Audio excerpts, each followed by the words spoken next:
In the small, peaceful village of Green Hollow, the days were calm and the nights were quiet.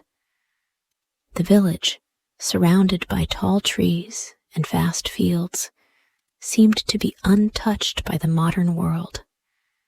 The people lived simply, working the land and living close to nature. But there was something unsettling about the forest that stretched beyond the village, something that made the villagers uneasy. No one ventured deep into the woods unless absolutely necessary. Over the years, there had been whispers about strange happenings, disappearances, unexplained noises, and a sense of foreboding that seemed to settle over the village whenever the wind blew through the trees. Lady Eliza Rivers was the most intriguing and beautiful woman in the village. At just 22 years old, she was admired by all who saw her, though she rarely paid attention to the attention she received. Her long, golden hair shimmered like the sunlight on the river, and her eyes, a deep shade of green, seemed to hold a secret that no one could uncover. Her beauty was enchanting, but it was her mysterious air that captivated the villagers the most. Eliza's father, Samuel Rivers, was a retired soldier who now lived a quiet life in the village. He had once been a strong, imposing man, but the years had softened him, and he now spent most of his time on the front porch of their small cottage, reflecting on his past. Eliza, on the other hand, was a woman of mystery, often seen walking alone near the edge of the forest. She would disappear into the trees at night, and the villagers couldn't help but wonder why. Some believed she was searching for something, while others thought she might be hiding from something. Captain Harold Gray had recently returned to the village after many years of fighting in battles far away. He had seen many things in his life, but nothing had prepared him for the sight of Lady Eliza. She was unlike any woman he had ever met. Her beauty was striking, but it was her presence that made him pause. There was something about her, something that drew him in and made him want to know more. Harold had spent many days in the village, and every time he saw Eliza, he felt an inexplicable pull. One evening, as the sun set behind the trees, Harold was walking through the village when he saw her again. Eliza was standing at the edge of the forest, staring into the distance, as though she was waiting for something.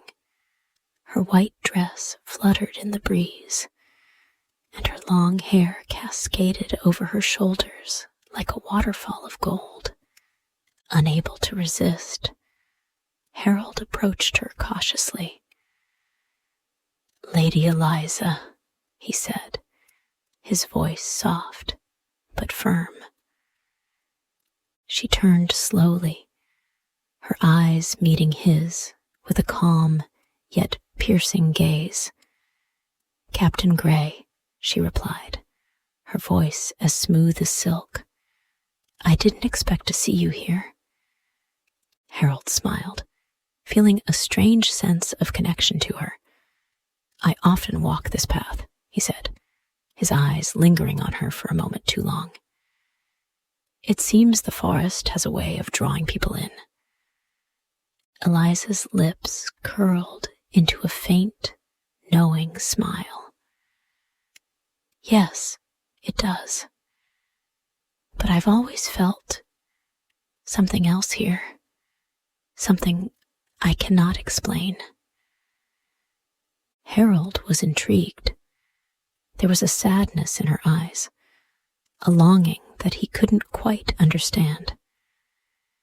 The forest is dangerous, he said, his tone turning serious. Many people have disappeared into those woods and never returned. Eliza glanced toward the trees, her eyes distant. I know, but there's something I need to find, something important. She turned back to him. I know the risks, Captain, but I cannot stop now. Harold felt a knot form in his stomach. He didn't know why, but he felt the need to protect her.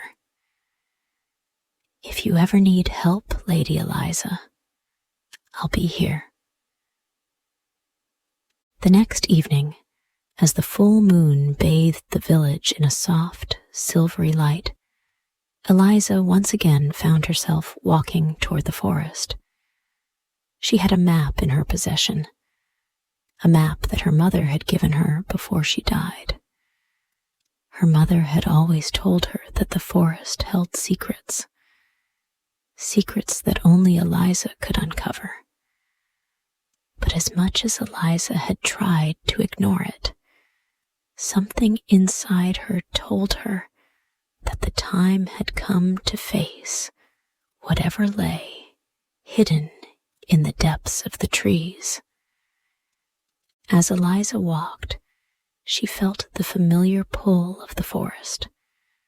The night was still, and the only sound was the soft rustle of leaves in the breeze.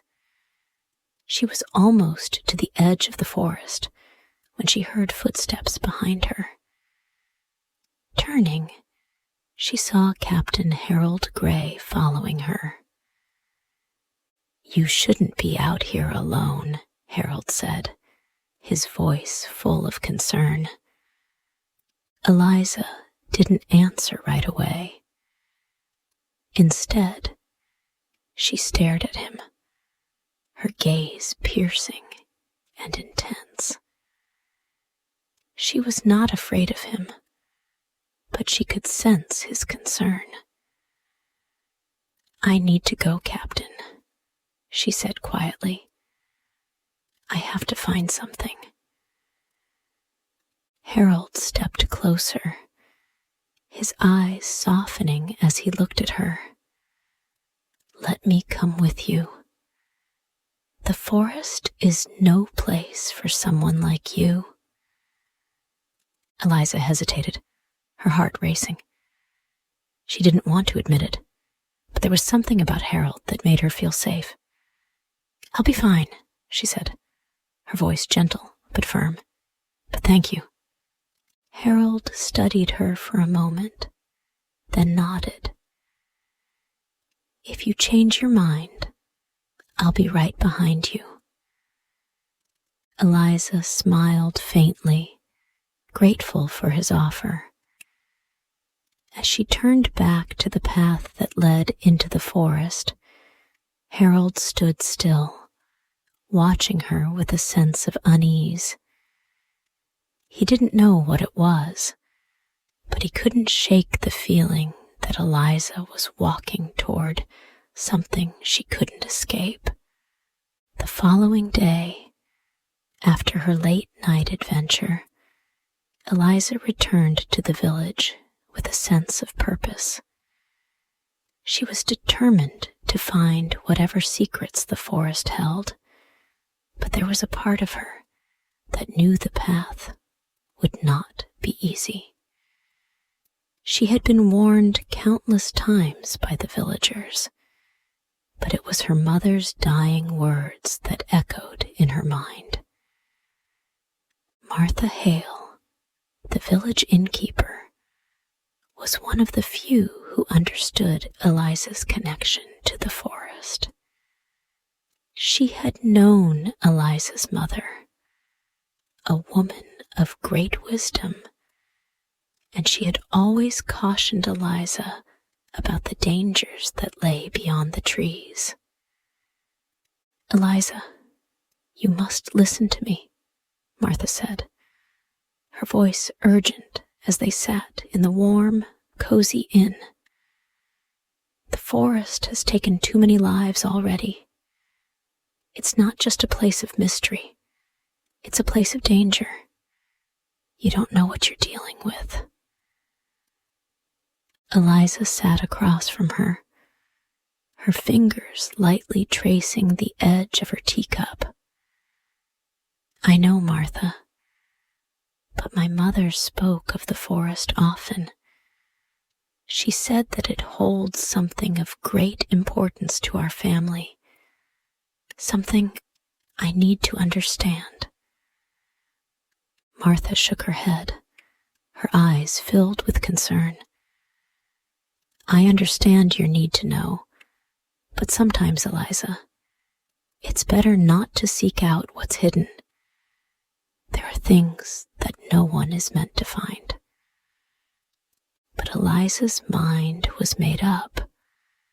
She couldn't shake the feeling that the forest was calling her, that it held the answers she needed to uncover the truth about her mother's past. The days following Eliza's conversation with Martha were filled with unease. The village seemed to be holding its breath, waiting for something to happen. It wasn't long before they got the news that Thomas Reeve, a young hunter, had gone missing. He had gone into the forest early in the morning, but by nightfall there was no sign of him. Captain Harold Gray, along with a group of villagers, ventured deep into the woods to search for Thomas. The forest seemed to close in around them, its dense trees and thick underbrush making it difficult to see more than a few feet in front of them. Despite hours of searching, they found no trace of Thomas. Eliza, hearing of the search, couldn't shake the fear that gripped her. She had seen the look in Harold's eyes when he returned, the fear of the unknown, the realization that something was terribly wrong.